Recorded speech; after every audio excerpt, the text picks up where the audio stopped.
Jan-Philipp Springhoff, who starts on pole position with Jamaican Tommy Gore alongside the first of three Avia WS Motorsport Porsches all running together on the grid. Hendrik Still and Lachlan Robinson, great qualifying from both of them. They are on row 2. Then Enrico Ferderer, championship leader, has Emil Heyerdahl for company for Wimmer Werk Motorsport. They'll want to do well at their home race. Row 4, Anton Abbey and Hugo Sasser. You know him, don't you, Mike? On row 4 of the grid. On row 5, Alex Connor. Great to have him back in GT4 Germany with Max Schreier alongside him, Cedric Fuchs and Tommy Rackel. Bit of work to do there in the BMW from row 6. And they have Niels Tröger, Igor Litvinenko on row 7 and Tobias Bieler-Clausen with Max Rosam alongside on row 8. On row 9, Philipp Viskersen and Berke Besler, a long way back for second in the championship. Nicholas Gebhardt, welcome to Razzoon More Than Racing with Lewis Moser alongside. Also welcome back Damon Sazishin. Great to have him here on row 11. Are you ready? 5 red lights on, 5 red lights off, we are go! And it's Jan-Philipp Springhoff who jumps in front of Tommy Gore into turn 1, takes a nice wide line up the hill, then into that turn 1, but Tommy Gore already tucked in behind, may well be thinking about trying to make a move, pick up a slipstream, out along turn 2 towards turn 3. We're riding on board with Lewis Moser for Razzoon More Than Racing. Now, let's look back at the start here. Yeah, so good replay of the start. So really interesting to hear that. You just saw Andreas Jochumsen, who's peeled off into the pits. Looked like he got a puncture. So the team setting to work on that car. Everybody made it around turn 1, and it's always sketchy. You see them going so wide off here. I think the race director gives a little bit of leeway, maybe on the opening laps, but track limit's always an issue here. You saw Berke Besler taking a real charge up into the outside. Everybody trying to pick up positions early on. Tommy Gore to the inside, into turn 4. Jan-Philipp Springhoff not really putting up too much of a battle. So through into the lead goes Tommy Gore. I believe the first time he's ever led a race in ADAC GT4 Germany, the Jamaican driver, but not for long because Jan-Philipp Springhoff trying to come back at it. Tommy Gore taking a very wide line, loses that lead position. Ball is into the clutches of Hendrik Still. The first 3 have broken clear a little bit of Lachlan Robinson. Emil Heyerdahl, in fact, had a good start. It's got in front of Lachlan Robinson as well. There's a Pro Sport Aston Martin in the mix, so that's Hugo Sasser in there as well. But at the moment, Jan-Philipp Springhoff retakes the lead, having briefly lost it to Tommy Gore. So what can Tommy Gore do to get back to the lead of this race? So out onto turn 9, there will come a little bit of contact between 2 of the cars towards the back of the pack. Yeah, as we saw or talked about already, turbo engines being on P1, and then you have the natural aspirated Porsche on P2, 3 and 4 and 5. The starting position seems to be better. Yeah, absolutely. As we see Cedric Fuchs now heading up towards turn 3 with Lewis Moser on the inside. So Lewis Moser in the number 70 BMW out of turn 3. Moser has that inside line. If he can hold that in towards turn 4, he's going to have the racing line coming out of the next corner that you have sat in many times in the past, but up in front of them, Emil Heyerdahl and Lachlan Robinson. So Emil Heyerdahl in the number 92 Wimmer Werk Motorsport Porsche. They have very high hopes for this race.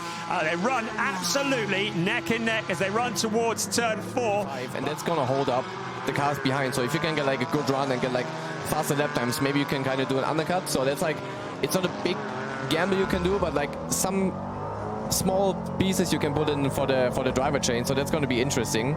Yeah.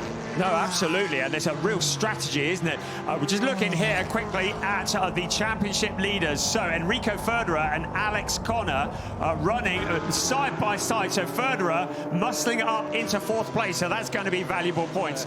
I'm quite confident that they know what to do. You have great insight, having raced for Pro Sport and won 2 championships with them, just for the record. Right, Lachlan Robinson challenging Emil Heyerdahl, or Emil Heyerdahl challenging Lachlan Robinson, whichever way you want to look at it. A lot of fighting just to even get into the points. So Igor Litvinenko is the next one to queuing up.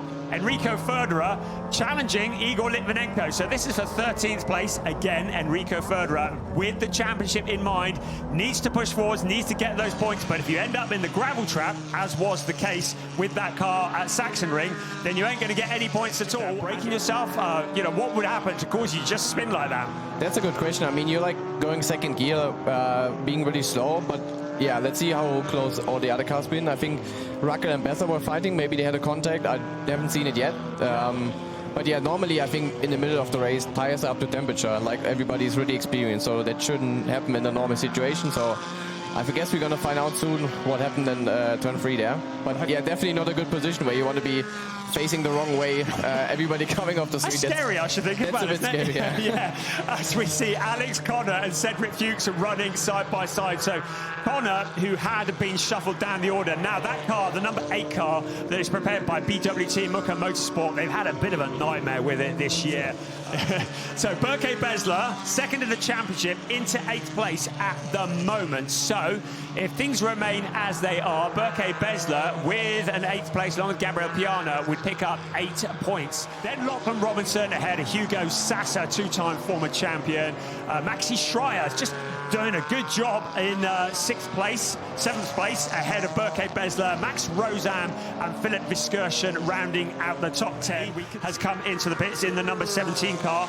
Well, no, actually, Marek Buchmann and Anton Abbe, they're sharing the driving duties on that, so Buchmann will be taking over that one. Cedric Fuchs is coming in to hand over to Joel Mesh in the number 12 car, and also the 23 car. So that'll be a swap for Benjamin Silvesterson and Joseph Ellerine. There is the 23 car into the pit. So one driver out, the next driver in. It's Benjamin Silvesterson who will take the wheel of that car, and he will jump into that. So no major hurry here because the minimum pit stop time, 95 seconds, so there's not a performance pit stop. You can take the time and just take it easy.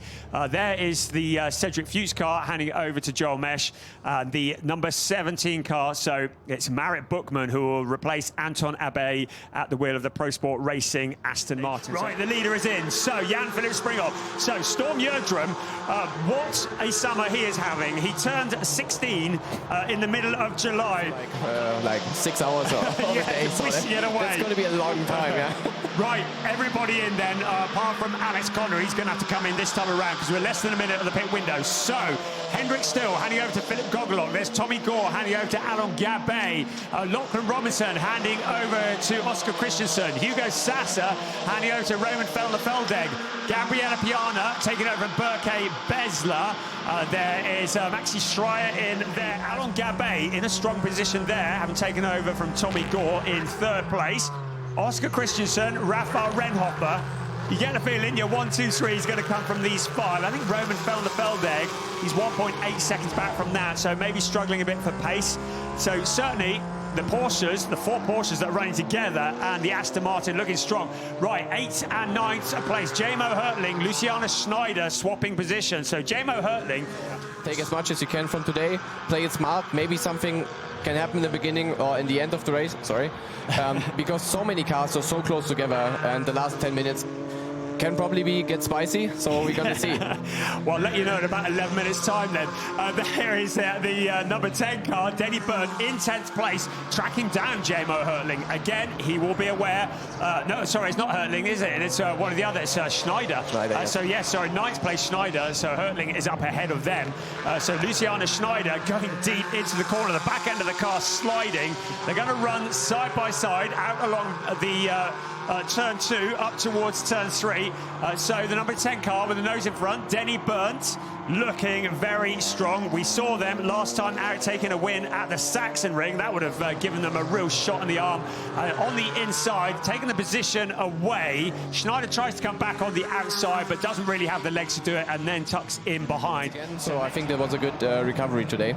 So as a driver coach, it must give you quite a buzz to see your drivers coming through and doing well. As we look there at the number 12 car, Joel Mesh, with the 70 car, Luca Link, who's always an entertainer here. 75 points on the table, so still plenty to play for. Somebody goes through, not going to get any additional sponsorship from Pirelli doing that, are you? So that goes scattering everywhere. Oscar Christensen in that 4th place. Alon Gabay from Israel, who's taken over from Tommy Gore in that 3rd place, goes deep into the corner. Christensen has that faster line out of turn 3.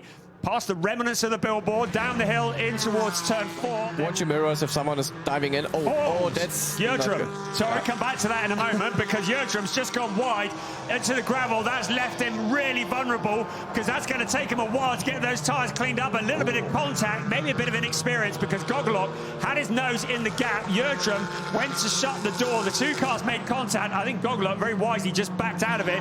Now to the inside, but I'm guessing it probably takes a little while to clean the tyres up once you've done something like that. And you can see he's still challenging. He's picked up the slipstream. This is really impressive stuff. In towards turn 3, Gogollok though has it covered off, but in doing so, Jerdrum has left himself a little bit vulnerable to Alain Gabet, don't you think?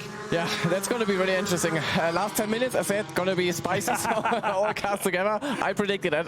Yes. No, it's nice fight. I think everybody gives each other respect. I think they touched in the corners, and car number 1 got a black and white flag for track limits, but the incident is also under investigation. So we're going to see where this ends up. The next car. Yeah, it's Christensen. The next one's done exactly what Storm Jerdrum's done, and pretty well the same spot as well. So goes wide, and that is Rafa Renhofer. That is a gift for Rafa Renhofer. High 37, so there's not really a big chance. But there's definitely a big chance for Piana to get some more points. Yes, good link. There we go. Piana to the outside. Roman Felder-Feldeg. You have the most experienced driver in GT4 Germany against somebody who's on their debut year in this series. And so Aston Martin versus BMW as well into turn 4. Felder-Feldeg putting up a good fight. Hey, not a respecter. He's like, you might be a former champion, but he kind of gets his elbows a bit under braking there. Felder-Feldeg just showing really good pace, really just positioning the car well, mind you, a little bit wide out of 9. That has left the opportunity, hasn't it? Piana's going to go, right, have some of that. The blue smoke goes up into the air. He's through, and it looks like he's going to get followed through by Oscar Christensen as well. Out along the pit straight towards turn 1. Christensen potentially having a look at Piana here into turn 1. You said the Porsches were quick. Comes sailing through. So great stuff. Oscar Christensen, 2 places in 1 go. The Aston looks pretty strong in turn 6, turn 7, so you can kind of like, it's like an up and down from the gap. So yeah, as you said, great show today. Everybody did a brilliant show to give us today. 1 hour. Where's the time? Yeah, it's crazy. It flies past, doesn't it? Right, here we go. So Gabet saw that gap on turn 4 into turn 5. He's got a nose in there. We do know that Storm Jerdrum will get his elbows out, and he will do whatever it takes to hold on to that second place. He's done it for the moment. Now he goes deep. Oh, it's been an absolute honour to have you here as well. It's some great insight. I was going to say, it's nice to have somebody who knows what they're talking about for a change. Right. Deep into the corner, Storm Jerdrum, on the last lap of the race into turn 4. Get a feeling Alain Gabet be lining up, but Jerdrum's going to come back. This could all play into Rafa Renhofer's hands here. We know that Jerdrum does not worry about taking a few chances. So Storm Jerdrum down into 3rd place. Come on, hold it together, because this is a trophy. Coming back at Alain Gabet. Gabet will be like, just get this lap over with. Into turn 9 comes our race leader. He's going to head up towards turn 10. This is the fight for 2nd place. Storm Jerdrum, a little look to the outside into turn 9. That will come.